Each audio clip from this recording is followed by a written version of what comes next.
Hello again, everyone, and welcome back. This is a Labor Day version of the weekend market update. We had a nice long 3-day weekend.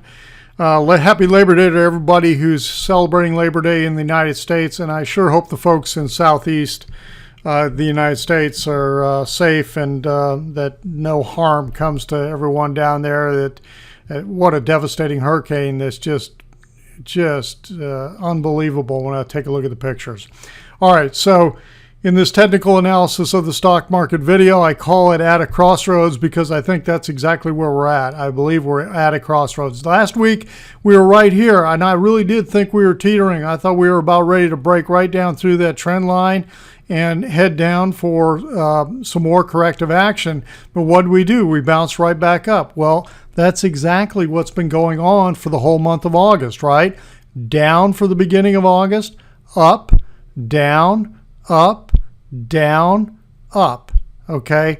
All we've done is chop sideways for the last 4 weeks, all right? So where are we right now? We could easily break down, and if you're paying attention at all to the futures activity, by the way, just because the stock market closes on a Monday doesn't mean the futures stop trading, okay? Because that's a global marketplace.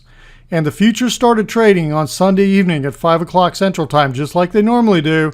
And they traded until 12 o'clock noon today on Monday, September 2nd.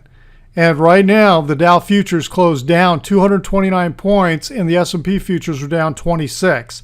Now, they're going to start trading here very shortly, 5 o'clock Central Time on Monday evening into Monday night, and on into Tuesday morning. We'll see how this carries over, if the negativity stays or turns or whatever. But that's the environment that we're in right now. So yes, this could break down just like these last, like the previous moves that we've had. But if it continues to push, takes out these highs in here and continues to push higher, then we have to recognize that the price action is telling us that the market is telling us that it wants to go higher. But to sit back and say, well, for sure, 100% the market's going to go higher, you don't know that. And for sure, 100% that the market's going to go down, you don't know that, okay? You've got to let the market tell you with the price action, and right now it honestly could go either way. All right, let's take a look at the weekly action in here. Here's what happened for the week on the Nasdaq Composite, up 211 points. You can see, look at the sideways type of consolidation that's happened. Now, this trend line in here, we broke it the first 2 weeks of August, and then we got a close down very strongly in that third week. And then what did we do? We pulled right back up and closed right at that trend line in there. Okay, so that's the picture there. Let's take a look at the Elliott Wave picture. Now, here's what I think.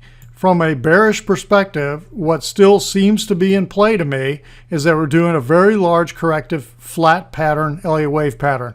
Why? Because when I look at this, we have 3 waves, clear 3 waves that happened in the fall down. We have clear 3 waves up.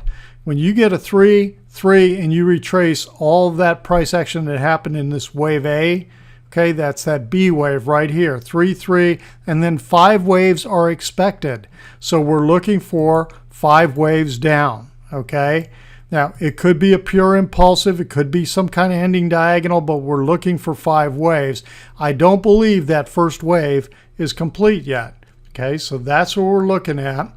And if the market continues to push higher in here and starts pushing up like this, then you've got to sit back and say, well, then this scenario is very likely in play. And what does that mean? That means that wave 4, that corrective action is not still going on, that it finished in December, and that we're pushing higher already in the 5th and final wave up, and that we're looking for 5 waves up in that move, okay? And that we look for this to push up. Now, this could be an impulse, or this could be an ending diagonal. So again, we have to let the wave structure tell us just exactly what is it doing. Okay, let's take a look at the VIX. Now, this price action on the VIX on Friday kind of surprised me. So the market was mostly slightly up. Now, granted, it wasn't very much. I mean, like the Dow was up 0.16%. You know, the S&P 500 was up 1.88 on Friday. But look how this bullish action, that almost like a reversal candle in here for Friday's price action on the VIX. But again, you know, anytime you have a reversal candle, like I've said before, you need follow through in here. This looks like a consolidation pattern to me. Now, yeah, you know, if I drew this trend, you know, yeah, I've got this break right here. Well, sometimes you get these extremes. I drew this like this to make it parallel to this one right here. And because this is what it looks like to me in terms of consolidation. We'll see whether we can, if the market continues to sell off overnight and gets very negative, we're going to blow out of this consolidation. We're just going to blow sky high. All right, so let's take a look at the dollar. The dollar has been acting very strong lately, okay? And I tell you, I was very bullish on the dollar. Then it started to get very choppy. And I thought, well, maybe the corrective action was still going on. And then we started to get this again. And I'm back to I'm going with the bullish view, actually. So I pull up the wrong one. This is the one I'm looking at. This is the scenario I'm looking at. Okay, so here's what I think is going on. We've got a very large, I think we're in a cycle wave 3 up.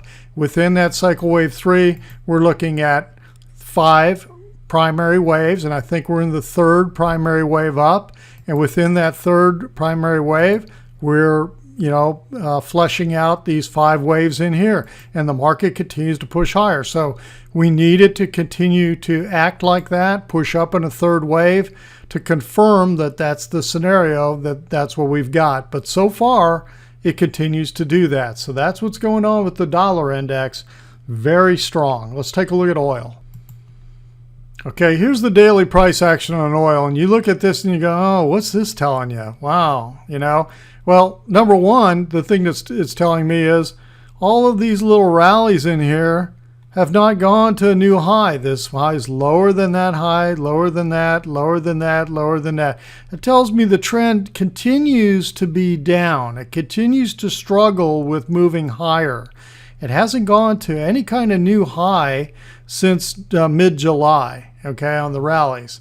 So this is USO, the oil ETF. So then when I look at the weekly chart, and again, I keep pulling up the wrong one. This is the one I want. This is what I think is happening, okay? And let me zoom out a little bit, okay? Okay, this is what I think is going on. We're in a big cycle wave, and I think we're in the 5th cycle wave down, okay? The 5th wave down here on oil.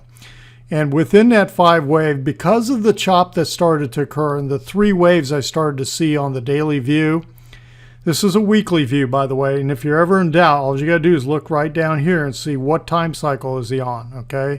I am on a weekly view right now. So what I'm looking for is I'm looking for this to continue to come on down and complete this C wave for a 3-wave structure in here of the 3rd wave. In an ending diagonal pattern like this, the waves are 3, 3, they're zigzags, okay? So that's what I'm looking at. And initially I was looking for an impulsive wave, but then that impulsive wave started to fall apart in here. But this is the trend. This is what we're looking for. We're looking for this to continue to trend down. And again, what am I doing? You'll be looking for the price action to confirm that. And so my expectations are that this is going to come on down. So I'll be looking for a move like this to break this trend line probably pretty quick this week. We'll see if that happens. Okay, that's it for this weekend. A lot of stuff happening these days, and of course now we've got everybody back at their desks, right? Labor Day is over, August holidays are over, and everybody's back full-time back at their desk. Everybody's back in school, and now the market's really going to go to town in terms of the volume's going to be back at full strength, and we'll see what happens this week. Everyone have a great week, and if you want more of this kind of information, oh, by the way, before I do that, I just want to say, if you like the video, give it a thumbs up. If you're not a YouTube subscriber of this channel, subscribe to the channel and hit that little bell to get notifications of when I post a video. And if you'd like to have more of this kind of information on a regular basis, head on over to my website at joehenches.net and check out the membership. Everyone, have a great week. We'll talk to you on the next video.